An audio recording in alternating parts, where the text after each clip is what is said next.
Hello and welcome to a review of Okhlos, a roguelike game developed by Coffee Powered Machine, published by Devolver Digital, and available on Steam for $12.99. Devolver is no stranger to the roguelike genre, having published games like Enter the Gungeon, but Okhlos is a little different. Here, you play as a Greek mob rebelling against the tyranny of the Mount Olympus gods. At the core of your mob is the Philosopher. This character you control independently from the rest of the mob. The Philosopher's function is to lead the mob, as the others can only move within a distance of the Philosopher. As the Philosopher, you can control your mob in a variety of ways. Order them to bunch together, spread out and run faster, attack, or defend. Although it may seem simple on the surface, it takes practice to recognize the optimal grouping for each situation. The rest of your mob will consist of warriors, defenders, citizens, and slaves, which can carry buffs like food to restore health, or explosive barrels to take down powerful enemies. You recruit these people to your mob simply by walking past them, but you have no individual control over each member, making the composition of your mob an important consideration. You're only allowed to micromanage your mob composition through vendors, which allow the exchange of slaves for philosophers, warriors for defenders, etc. Vendors also offer heroes, which are single units that provide powerful bonuses to your group. In this way, the game gives you some control over your mob's strengths and weaknesses, but ultimately, it's up to you to recognize where your group shines and how you should lead them. There are 8 levels in the game total, the settings of which will be instantly familiar to anyone who's ever read Greek mythology. Delphi, Sparta, Athens, Atlantis, etc. Each level contains different mobs with unique attacks. Some may throw poison, while others fly down from the ground to attack you, requiring you to fortify upon impact before launching an attack. This is in addition to the various traps scattered around the stages. Spikes, explosive barrels, the rest of it. The enemy variety keeps the game fresh and challenging. It took me several tries to make it past the second boss. Each boss is a god, and you have to defeat them in order to proceed to the next level. These boss fights were the least entertaining loop for me. It seems that the best strategy is to simply overwhelm the god with men by spamming attack and occasionally defending when a god attacks.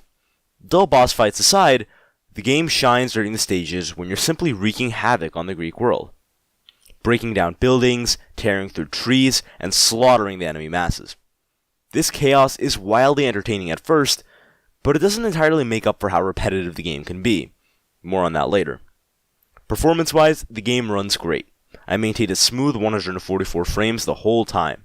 At one point, I had to restart a run because my Philosopher got stuck and wouldn't move, but the devs seem to be patching the game frequently, so early reports of crashing shouldn't stop you from picking up this title.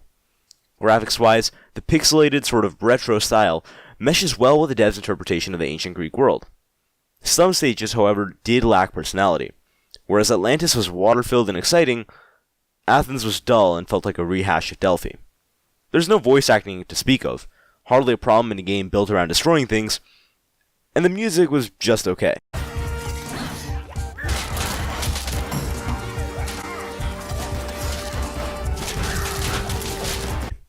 The soundtrack was certainly retro, but I'm not sure it was very Greek in theme.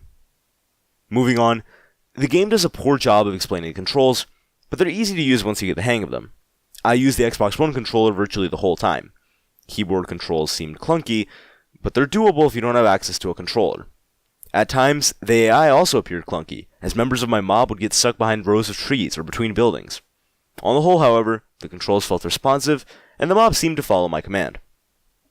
The game maintains a high replayability, as there are various unlockables and achievements to earn. You can, for example, start out with a Philosopher that provides a bonus to your mob. It's fun to see what you get after each run, but I did find the game a bit monotonous and tedious as I played more. With only 8 stages and a semi-difficult learning curve, there's going to be a lot of repetition in Okhlos. You'll become intimately familiar with Delphi and Ephesus, the first 2 stages. Like I said, the chaos of the game keeps it fun to an extent, but there's only so many times you can run through the same environments breaking down food carts before you realize you need a break. I found it a bit grindy towards some of my later playthroughs. I didn't care for the setting and lore as much.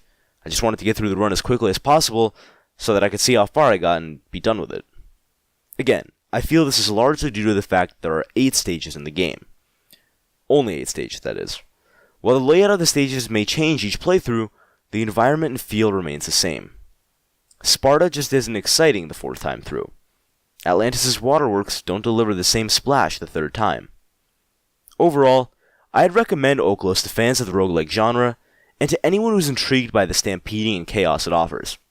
Technically speaking, the game is solid. That being said, unless you're constantly motivated by the prospect of reaching the next stage, you may find yourself getting bored fairly quickly.